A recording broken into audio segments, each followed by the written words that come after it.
तर जेवताना किती पाणी पिलं पाहिजे, पाणी पिलं पाहिजे की नाही पिलं पाहिजे, याबद्दल बऱ्याच चुकीच्या संकल्पना आहेत. पण याबद्दल आयुर्वेद काय सांगतो हे आज आपण पाहूया.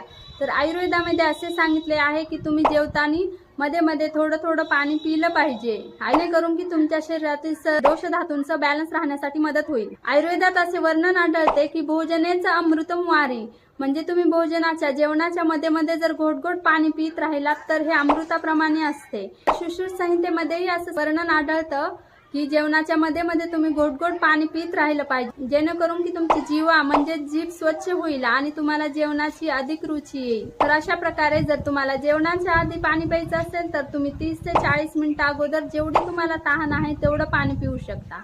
जेवणाच्या मध्ये जर पाणी प्यायचं असेल तर तुम्ही घोट पाणी पिऊ शकता, आणि जर जेवणानंतर तुम्हाला पाणी प्यायचं असेल तर तेही जेवणाच्या तुम्ही 30 ते 40 मिनिटं नंतर जेवढी तुम्हाला तहान आहे तेवढं पाणी आरामात पिऊ शकता.